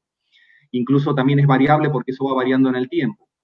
Pero es muy difícil poder determinar, y siempre eso fue el gran problema que hubo siempre en tratar de determinar cuáles son los límites que hay. No obstante, y el inventario se realizó perfectamente. El tema de lo que pasa acá en Chile, sé que hay problema con eso. Yo generalmente no estoy relacionado con ese tema porque en los proyectos que yo siempre me he movido son todas en la parte desértica y muy cercana a la parte continental, o sea, no en la parte de cordillera. Pero seguramente esto pone nervioso al sector empresario, pero lo que seguramente va a pasar acá lo que es muy fuerte es la unión que hay y la institucionalidad que hay entre el sector científico, el sector político y el sector empresario. Entonces, lo que yo estoy seguro, como en muchas otras oportunidades, se terminan llegando a acuerdos que en definitiva también esos acuerdos son totalmente compartidos con la comunidad. Gracias, Pablo. Emilio Guinazú levantó la mano. ¿Estás, Emilio? Sí, ¿cómo les va? Buenas tardes a todos. Ahí el tema de ley de glaciares fue un tema que debatimos mucho en el seno del COFEMIN, que es el Consejo Federal Minero, y y la verdad que inclusive lo discutimos con varios legisladores, con todos los especialistas que en su momento pudimos llevar, colaboración de Nación. Y el problema que tiene la definición de ambiente periglaciar es que da una definición que depende fundamentalmente de la temperatura media anual, que depende fundamentalmente de la línea de una isoterma que se va variando en función de la altura y la latitud. La realidad es que en más del 90% de lo que queda definido como ambiente periglaciar, según esa definición, no hay nada. O sea, es cierto que dentro del ambiente periglaciar hay glaciares de roca, hay glaciares de escombro, hay glaciares expuestos, hay todos los tipos de geoformas que conocen muy bien los especialistas. Pero en más del 90% de la definición de ambiente periglaciar tal como está dada, no hay nada. Entonces no estamos protegiendo absolutamente nada. La palabra periglaciar muchas veces engaña, porque si uno va a la raíz de la palabra, aparentemente indicaría lo que está alrededor del glaciar, y no es así la definición técnica que se ha dado de acuerdo a la ley. Este tema lo discutimos muchísimo, y el error garrafal está garrafal. No sé si fue un error o no, porque a esta altura del campeonato creo que hay muchas cosas que no son errores, sino que son estrategias cuidadosamente planteadas, digamos, está justamente en esa consideración de que en un suelo, supongamos un suelo que se encuentra a determinada altura y por lo tanto su promedio de temperatura anual está por debajo de los 0 grados y por lo tanto es un suelo congelado, no significa que contenga agua, solamente significa que está abajo de 0 grados, pero no significa que contiene agua. Entonces, ¿qué es lo que estamos protegiendo cuando prohibimos trabajar, hacer minería, infraestructura o industria en un suelo que no contiene agua? Porque no estamos hablando ni del permafrost, que pueden ser subsuelos o suelos saturados en agua congelados, y bueno, que ahí podrá haber una enorme discusión respecto al valor estratégico de eso como reserva de agua, porque si queremos hilar fino, hasta tenemos que entrar a ver cuál es el valor estratégico de una geoforma glaciar, digamos de 1 hectárea. Cuando uno calcula la cantidad de agua que tiene eso y la pone en función del consumo de agua o la cantidad de agua que podría llegar a proveer, digamos, en cualquier uso de agua, nos damos cuenta que la definición de estratégico empieza a ser media difusa, pero olvidándonos de eso, y sin entrar en ese debate respecto al valor estratégico que pueda tener un cuerpo de agua congelado ubicado dentro de la zona periglaciar, olvidémonos, supongamos que todos valen, y todos tienen valor estratégico porque son científicos, porque son reservas de agua estratégica, o porque tienen valor turístico, o por lo que sea. Más del 90% de lo que se considera ambiente periglaciar no tiene agua, no hay agua, no tiene humedad, no contiene humedad. Entonces esa es la trampa que tiene la ley esta, que se intentó salvar a través del inventario de glaciares, porque en vez de definir, en vez de hacer una definición más estricta desde el punto de vista técnico del ambiente periglaciar, se intentó salvar esa imprecisión de la ley haciendo un adecuado inventario de glaciares. Bueno, y todos sabemos bien cómo terminó esa historia para la gente que participó de ese proyecto. Entonces, realmente es un tema, es una ley tan mala como la 7722, una ley que pretende proteger algo, pero en realidad está hecha para prohibir la actividad minera, no para proteger los glaciares.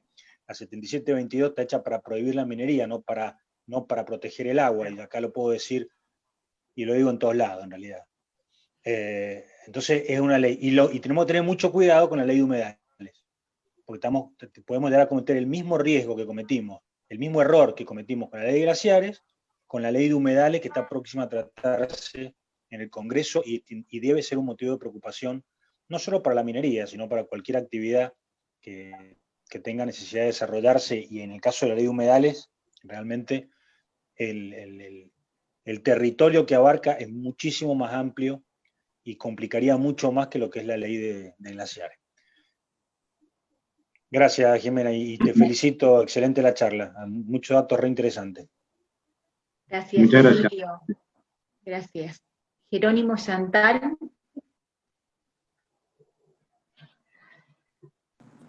Hola. Sí, bueno, muchas gracias, Pablo, excelente la exposición, y nuevamente agradecer al PRO de Malargüe por este ciclo de charlas. La verdad que he participado en casi la mayoría y todas han sido muy enriquecedoras. Dos preguntas tengo para hacerte, Pablo. Una está vinculada con lo que acaba de mencionar Emilio y es respecto de la ley de humedales. Para que nos cuentes vos cuál es la experiencia, o si tenés conocimiento de la experiencia de Chile, porque Chile en enero sancionó su ley de humedales de este año y ahora en agosto aprobó el reglamento que estipulaba prácticamente como si fuese cómo inventariar los humedales, que entiendo que tienen alrededor de 40.000 humedales en una franja muy chiquita como es el país de Chile. A ver, ¿cómo es?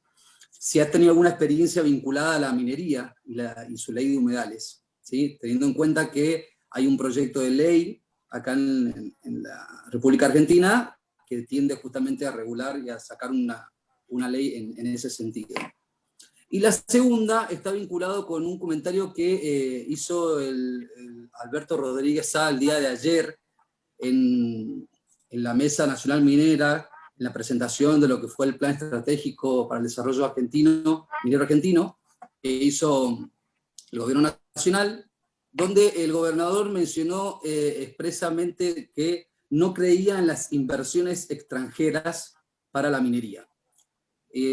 Bueno, a ver si vos nos podés comentar cuál es la experiencia también de nuestro vecino país chileno respecto a cómo tratan a los inversores extranjeros y si están así como lo dice el gobernador de la provincia de San Luis, más teniendo en cuenta de que Chile tiene una fuerte presencia de las empresas estatales en la minería.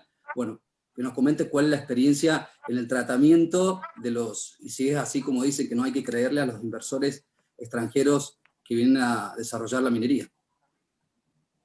Bueno, mira, respecto a la primera pregunta, con respecto ya sea humedales o ya sea zona de glaciares, lo que sea, vos tenés, como yo presenté en la parte de, vos tenés para un proyecto una línea de base y una descripción de proyecto.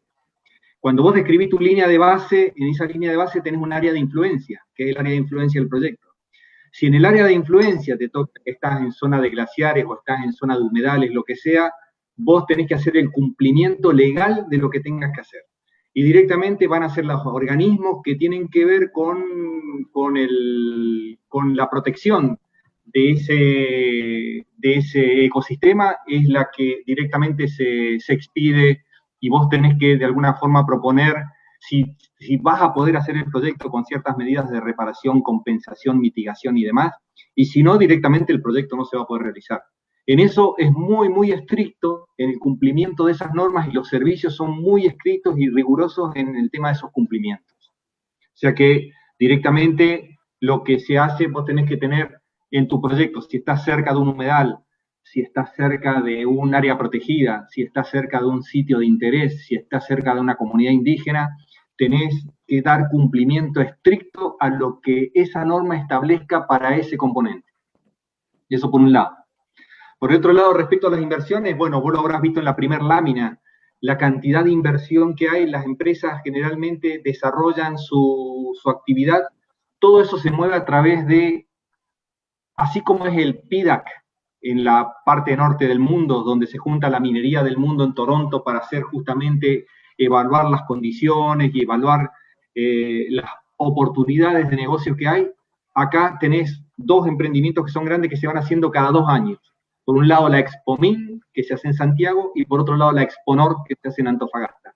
Ahí es donde directamente se hacen las grandes reuniones empresarias, lobistas y demás, donde se determinan generalmente las sociedades que se arman para distintos tipos de inversión, ya sea para una inversión completa y desde cero, de tipos que se denominan greenfield, o un brownfield que va a ser sobre algo que ya está hecho, pero directamente se manejan a través de esas ferias. Y no creo que sea, acá en Chile no es así como dice Alberto Rodríguez, hay bastantes oportunidades de negocios. Gracias, Pablo. Gustavo Olivera, buenas tardes, gracias por acompañarnos. No sé si querías comentar de alguna manera parte de la experiencia que ustedes tuvieron en relaciones con la comunidad, todo ese proceso que viviste. Bien, ¿qué tal? Bueno, muchas gracias por la invitación. Gracias, Pablo, a muchos los conozco. Yo un poco retirado hace un par de años del sector minero, dedicándome a otras cosas. Espérenme un segundito que me pongo el... ¿Me escuchan bien ahí? Perfecto. Bueno. Antes que nada, bueno, Pablo, nada, reencontrarnos acá, la verdad que una alegría. Esta mañana estuvimos chateando y estuvimos conversando un rato.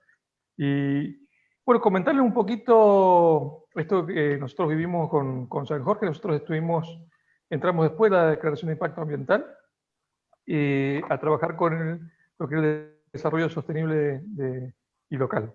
Y lo que hicimos básicamente fue desarrollar toda la malla de desarrollo estratégica y después la implementación en terreno. Eso fue, la verdad que fue un desafío muy, muy interesante, sobre todo lidiar con la idiosincrasia y las fuerzas que no podíamos ver, ¿no? Que estaban interactuando ahí permanentemente, donde, bueno, con Pablo trabajamos muy codo a codo en ese sentido. La verdad que tuvimos reuniones con muchos sectores, con proyectos muy interesantes de interacción público-privada. Esa malla que mostró Pablo más temprano fue la que vemos nosotros. Primero segmentamos los stakeholders para intervenir y empezamos a trabajar desde el entramado social más básico que tenía que ver con las uniones vecinales, empezar a armar uniones vecinales que no habían en Uspallata. Uspallata es un lugar, bueno, para que los que no lo conocen, los que no han estado ahí, creo que la mayoría han estado, es chiquito, muy chiquito, enclavado en Las Heras, un municipio muy grande con muchas necesidades, y esto, llevado a Uspallata, esas necesidades que tienen Las Heras están exponenciadas, ¿no? Por lo tanto, la experiencia fue con la gente de la zona muy interesante, sobre todo con la base social. Y también decir por ahí que esto que decía Pablo de las lecciones aprendidas, creo que una de las lecciones, o algunas lecciones aprendidas de parte nuestra fue el aspecto de comunicación, de trabajar mucho con la comunidad, de mejorar ese aspecto comunicacional con la comunidad. Otra lección fue interactuar también, o en realidad lección, pero también creo que fue lo que hicimos y lo que había que hacer, que era interactuar con los actores económicos que tenían cierto poder, cierto estatus ahí, que por más chicos que fueran, eran un sector potente porque movilizaba opiniones. Y después, otra cosa que también para mí fue muy importante fue todo el trabajo que se desarrolló en el casco de la estancia, que de hecho se rescató el casco de la estancia, se puso en valor para poder explotarlo, o entre comillas explotarlo, con actividades agrícolas, ¿no? Y turísticas. Que se empezó a hacer, ¿no? Pudimos hacer algunas actividades muy interesantes con participación de la ciudadanía de Uspallata. La verdad que bueno, fue una experiencia realmente muy linda, pero además creo que, bueno, más allá de los motivos por los cuales se archivó el proyecto, nosotros, yo me acuerdo que estábamos en ese momento trabajando con Ana Stephen acá y con la dirección de Coro Mining, estábamos proyectando unas actividades con la comunidad y bueno, nos comunicaron que el proyecto se archivaba y quedamos ahí, ¿no? De ahí pudimos hacer el primer informe de desarrollo sostenible bajo los lineamientos del Global Reporting Initiative. Fue algo interesante, lo pudimos presentar y fue algo, bueno, la verdad que creo que fue un logro porque hubieron muchas actividades con la comunidad que creo que no se alcanzaron a comunicar a ver, cómo realmente se llevaron adelante y con impacto. Y eso hubiera sido muy interesante y creo que hubiera cambiado mucho, quizás. Sí, porque no se alcanzaron a comunicar. Claro, estamos precisamente en eso, ¿no? Estamos en el día a día y nos agarraron justo con el proyecto ahí, a medio armar. Así que, pero bueno, fue una experiencia, a ver, la experiencia fundamental es poder haber llegado con el proyecto y sin que esté el proyecto en construcción, en explotación, empezar a trabajar con la comunidad. Creo que eso fue algo muy bueno y algo para imitar, ¿no? Poder empezar a entender el entramado comunitario. Esto del manejo de las emociones, qué emociones aparecían en la comunidad, cómo las emociones se fortalecían, aquellas que eran positivas, aquellas que eran negativas, las opiniones, el manejo de los miedos de la gente, ¿no? Cómo habían algunas facciones que manejaban esos miedos y los exacerbaban, y cómo bueno, interactuar en esa relación con las necesidades de la comunidad, para en definitiva después gestionar las pérdidas y las ganancias, ¿no? Porque siempre hay ganadores, siempre hay... Sí. Y esto es tratar de equilibrar, no con el desarrollo sostenible, es equilibrar esas pérdidas y ganancias en la zona, en la localidad donde el proyecto se lleva adelante. No sé si quedo abierto a preguntas, si quieren hacer preguntas, la que quieran. Gracias, Gustavo. Queríamos escuchar, porque sabíamos justamente de tu participación en todo ese proceso. Gracias. Debido a la hora, Verónica, ¿estás conectada? Verónica Munster, presidente del PRO. Perdón, ¿podría hacer una pregunta? Alberto, por supuesto. Vero, perdón. Claro que sí. Bueno, por allá por el año 89, y no vamos a decir la edad de ninguno acá, en un momento que la provincia estaba barajando, ya se empezó a reír Pablo cuando dije lo de la edad, pero no, tranquilo Pablo. Nos conocimos en el predio de Industrias Siderúrgicas Graci, ahí en Malargüe. Yo estaba a cargo del proyecto, una parte del proyecto San Solvay, para una empresa polaca, y Pablo, que hacía no mucho tiempo se había recibido, estaba haciendo sus primeras experiencias allí en aquella planta, y siempre me acuerdo que me vino como anillo al dedo, porque el grupo polaco, que eran 8, tenían 2 particularidades, casi todos los días de la semana. Una de esas particularidades es que iban a misa. Los 8 se movían en grupo. Y la otra particularidad es que les gustaba jugar al tenis. Entonces hubo que adaptar allí en Graci un espacio para que jugaran al tenis. Y el representante argentino, ¿quién fue? Pablo Alonso, un excelente jugador de tenis. Bueno, ahí con Pablo, año 88, 89, si la memoria no me es ingrata, empezamos a tener nuestra relación a nivel profesional y siempre lo digo y lo voy a seguir diciendo, manejamos muchas experiencias en conjuntos, él como director de lo que era en aquel momento dirección de saneamiento, yo por la parte minera, fuimos al campo, vivimos, repito, experiencias muy valiosas que nos llevaron, en un momento creo que fuimos consultados cuando se aprobó la ley 24585 de la protección ambiental para la actividad minera, cuando cada provincia debía decidir quién era la autoridad de aplicación de esa ley. Muchas provincias decidieron que fuera directamente la parte minera, así lisa y llanamente, sin ningún tipo de objeciones, ni asambleas, ni reuniones, ni comentarios. Algunas decidieron que fuera la parte ambiental. En algunos casos la autoridad venía por el lado de las autoridades de salud e higiene. Y en el caso de Mendoza, yo me acuerdo que charlamos mucho con Pablo y nos pidieron opinión y dijimos que lo mejor era que fuera una autoridad compartida. ¿Por qué? Porque Mendoza fue la primera provincia en tener lo que se llamó un Ministerio de Medio Ambiente, Urbanismo y Vivienda. Y el sector ambiental estaba tomando, dentro de la estructura de la administración pública, estaba tomando cierta expansión que veíamos como interesante incluirla dentro de las decisiones de las políticas de recursos naturales no renovables. Entonces creo que nuestra opinión fue tomada en aquel momento por el gobernador del momento, cuando se redactó el decreto 1939 del 96 y se incluyó en el artículo 17 a la Dirección de Minería y a la Dirección de Saneamiento Ambiental como organismo de control. Después, esta buena medida que se tomó se fue un poco, si bien está vigente hasta el día de hoy, pero se le fueron haciendo parches, se le fueron haciendo arreglos y se fue desbalanceando, como lo indica el término, se fue desbalanceando la balanza.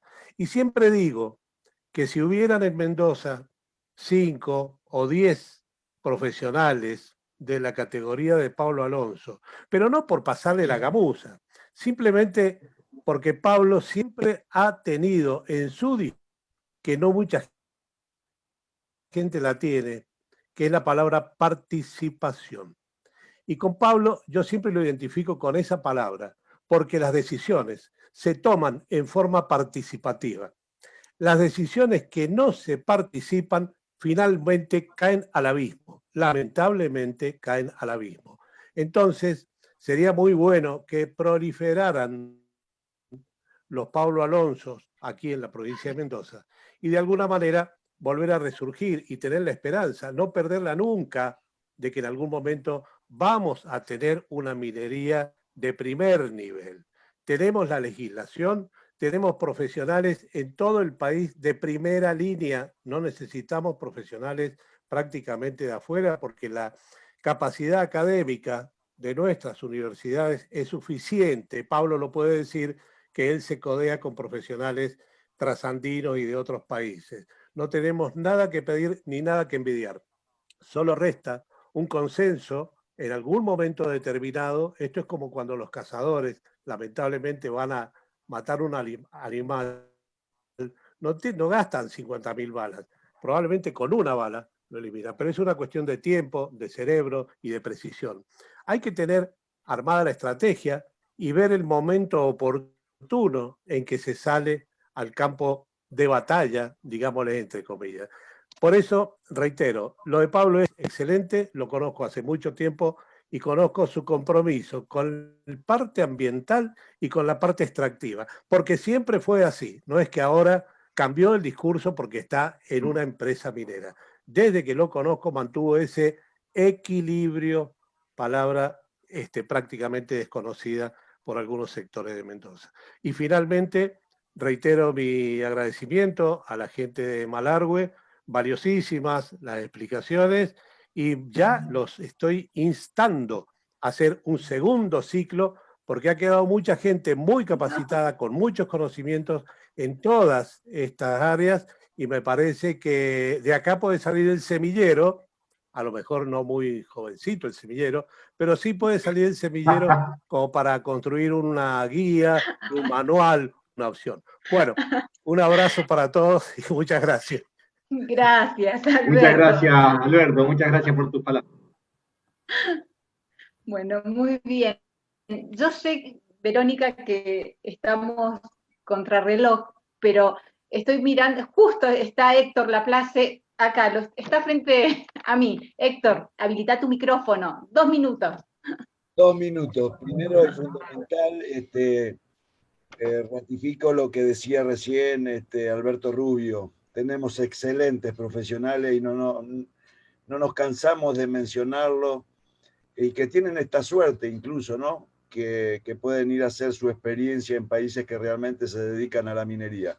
2 acotaciones. La ley 24585 ambiental minera, esto nos marca claramente que la actividad minera es la única actividad industrial en la República Argentina que tiene una ley ambiental, para que ustedes tengan una idea de lo que pretendemos hacer y hacerlo bien. Y después, como decía, excelentes profesionales, con el permiso de Pablo, creo que quedó inconclusa una segunda pregunta que había hecho Jerónimo, con relación al tema de cómo tratan de alguna manera los chilenos a la actividad privada. Mirá, Jerónimo, antes Chile prácticamente la minería era del cobre y era fundamentalmente estatal, tal es así que habrás escuchado muchas veces hablar de Codelco. Pero también en las Filminas Pablo mostró claramente, y esto yo alguna vez, algún viernes se los comenté a ustedes en estos conversatorios, que no le tengan miedo a la fusión de alguna manera entre la actividad pública y privada. Recuérdenlo. Eso. Chile hoy tiene más actividad privada de inversores externos que la propia Codelco. Pablo, ayúdame, pero creo que hoy la actividad privada debe estar por encima del 60% versus un 40% que quedó en el Estado. Entonces, sin duda alguna, Chile cuida a la inversión externa. Y no nos llevemos por los cantos de sirena, porque San Luis tiene una legislación también restrictiva para la actividad minera. Entonces, mucho por ahí hablamos cuando tenemos un montón de gente alrededor, pero a veces las carpetas dicen otra cosa.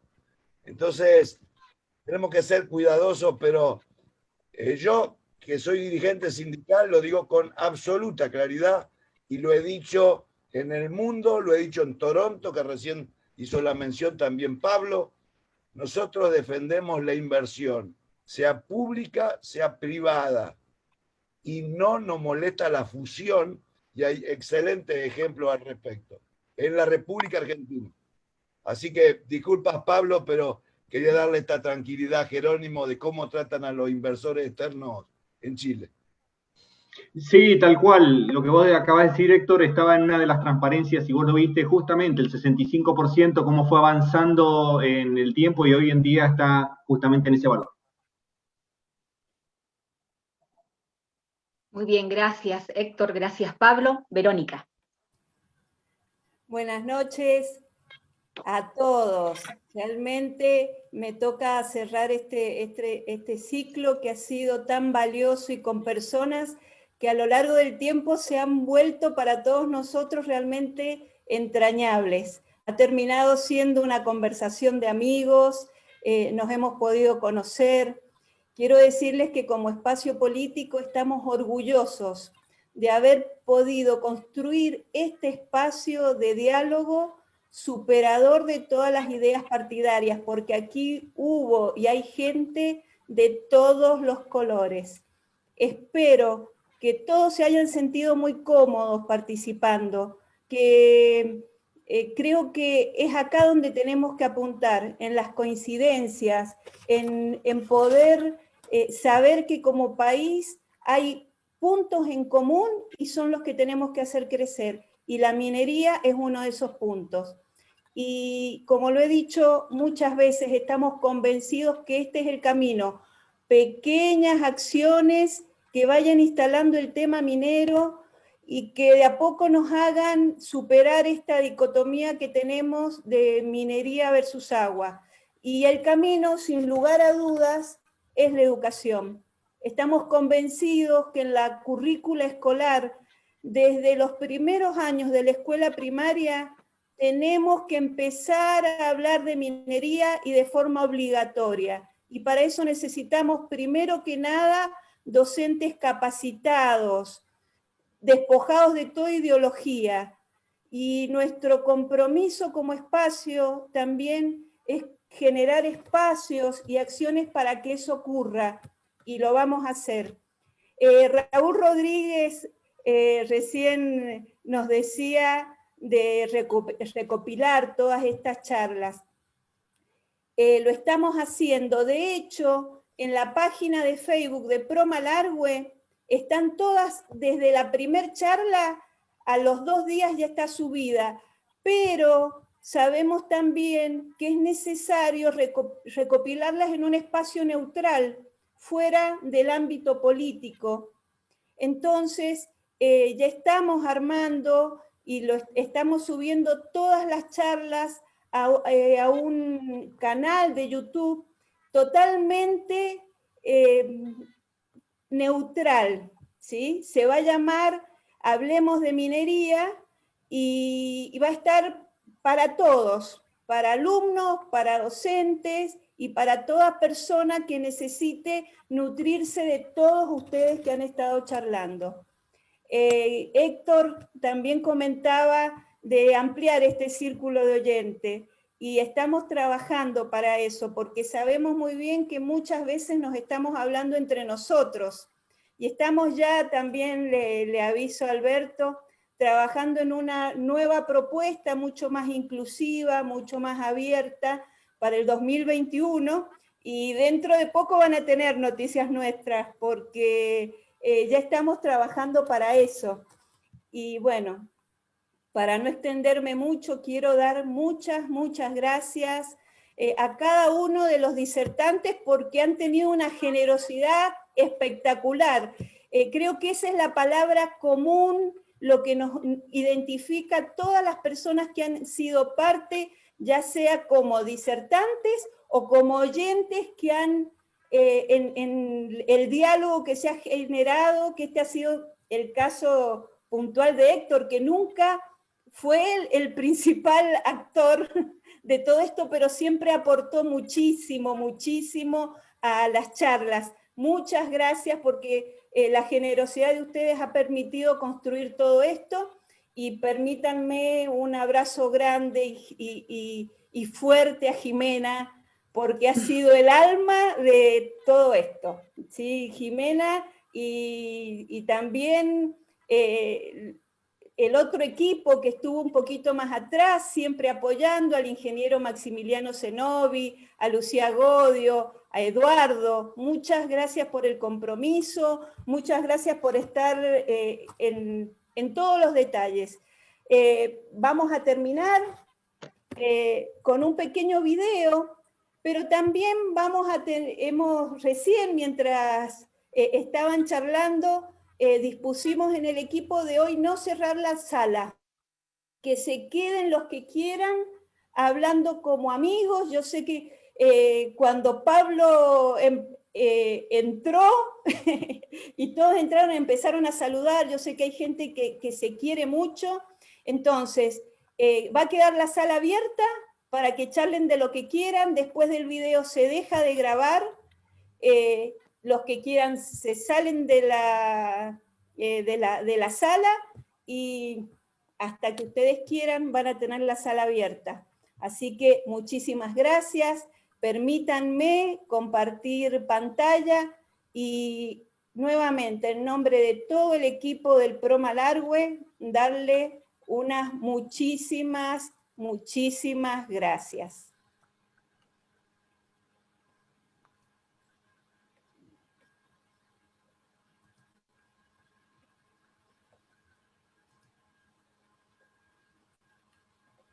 Quiero saber si se está compartiendo la pantalla. No se compartió, vamos a volver a ver qué pasó acá. Me parece que estamos silenciados, Vero, a ver.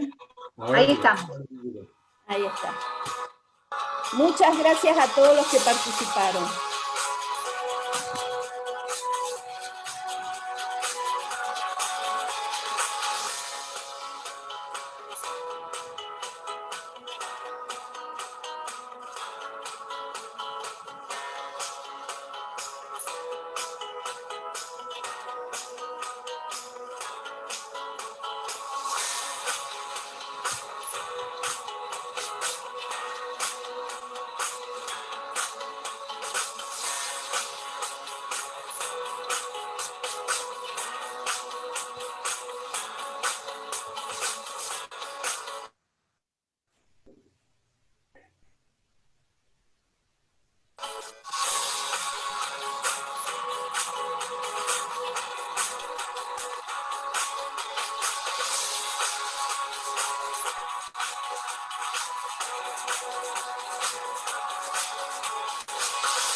Hasta pronto. Queda la sala abierta para todos ustedes. Gracias.